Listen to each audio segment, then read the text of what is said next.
കാരുണ്യവാനായ എൻ്റെ ഈശോയെ, കാണപ്പെടുന്നതും കാണപ്പെടാത്തതുമായ സകലത്തിൻ്റെയും സൃഷ്ടാവായ ദൈവമേ, അങ്ങയെ ഞാൻ സ്തുതിക്കുന്നു. അങ്ങ് ഒരു പുതിയ ദിവസത്തിനായി എന്നെ വിളിച്ചുണർത്തിയിരിക്കുന്നു. എന്നെ കരുതലോടെ ഓർമ്മിച്ച പിതാവേ, അങ്ങേക്ക് നന്ദി പറയുന്നു. എൻ്റെ എല്ലാ പാപങ്ങളും ക്ഷമിക്കണമേ. എൻ്റെ ജീവിതത്തിലെ എല്ലാ കുറവുകളും നീക്കണമേ. ശുദ്ധമായ ഹൃദയവും കളങ്കമില്ലാത്ത ആത്മാവോടും കൂടി ഞാൻ ഇന്നായിരിക്കട്ടെ. എൻ്റെ മനസ്സിൻ്റെ മുറിവുകളെ സുഖപ്പെടുത്തണമേ. എൻ്റെ ഇന്നലകളിലെ വേദനകളിൽ നിന്ന് എന്നെ മോചിപ്പിക്കണമേ. ഞാൻ അങ്ങയെ പൂർണ്ണ ഹൃദയത്തോടെ സ്നേഹിക്കുന്നു. അങ്ങയുടെ വിലയേറിയതും വിശുദ്ധമായ രക്തം എപ്പോഴും എനിക്കും എൻ്റെ ഭവനത്തിനും സംരക്ഷണ വലയം തീർക്കട്ടെ. ഈ ദിവസത്തിൽ ശത്രു എനിക്കായി ഒരുക്കുന്ന എല്ലാ കെണികളും ഭേദിക്കുവാനും അങ്ങയുടെ കാരുണ്യത്തിൻ്റെ അനുഗ്രഹങ്ങൾ സ്പർശിക്കുവാനും എന്നെ അനുവദിക്കണമേ. എൻ്റെ കണ്ണുകൾ നിറയുവാൻ ഇടവരുത്തരുതേ. സന്തോഷവും സമാധാനവും സമൃദ്ധിയും എന്നും ജീവിതത്തിൽ നിലനിൽക്കുവാൻ എനിക്കിടയാക്കണമേ. ആമേൻ.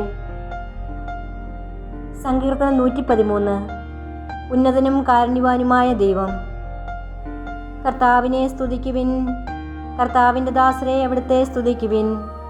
കർത്താവിൻ്റെ നാമത്തെ സ്തുതിക്കുവിൻ. കർത്താവിൻ്റെ നാമം ഇന്നും എന്നേക്കും വാഴ്ത്തപ്പെടട്ടെ. ഉദയം മുതൽ അസ്തമയം വരെ കർത്താവിൻ്റെ നാമം വാഴ്ത്തപ്പെടട്ടെ. കർത്താവ് സകല ജനതകളുടെ മേൽ വാഴുന്നു. അവിടുത്തെ മഹത്വം ആകാശത്തിന്മീതെ ഉയർന്നിരിക്കുന്നു. നമ്മുടെ ദൈവമായ കർത്താവിന് തുല്യനായി ആരുണ്ട്? അവിടുന്ന് ഉന്നതത്തിൽ ഉപവിഷ്ടനായിരിക്കുന്നു.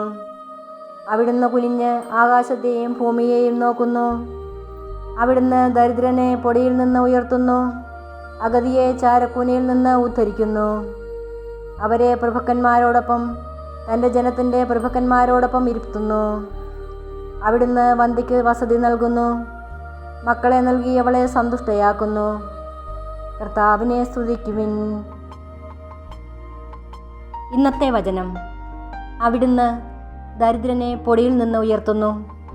അഗതിയെ ചാരക്കൂനിൽ നിന്ന് ഉദ്ധരിക്കുന്നു. സങ്കീർത്തനം 113:7. പരിശുദ്ധ അമ്മേ ദൈവമാതാവേ, ജപമാല പ്രാർത്ഥന ഉരുവിടുന്ന നാവും ജപമാല കോർത്തു പിടിക്കുന്ന കരങ്ങളും ഞങ്ങൾക്കെന്നും കോട്ടയും പരിചയമായിരിക്കുമെന്ന വിശ്വാസത്തിൽ ശരണപ്പെട്ടുകൊണ്ട് അമ്മയുടെ തൃപ്പാദങ്ങൾ ഞങ്ങൾ അണയുന്നു. അമ്മേ മാതാവേ, ഞാൻ വിലപിക്കുന്ന എൻ്റെ ജീവിതത്തിലെ തകർച്ചകൾക്കുള്ള ഏക പ്രതിവിധി ഈശോ മാത്രമാണെന്ന് തിരിച്ചറിയാനും എൻ്റെ ദൈവമേ, എൻ്റെ സർവസ്വവുമേ എന്ന് ഹൃദയം കൊണ്ട് ഏറ്റുപറയുവാനും തക്കവിധമുള്ള ദൈവസ്നേഹത്താൽ ഒരു പുതിയ സൃഷ്ടിയാക്കുകയും മഹോന്നതമായ ദൈവിക പ്രകാശത്താൽ എൻ്റെ ആത്മാവിൻ്റെ അന്ധത അകറ്റുകയും ചെയ്യണമേ. ആമീൻ.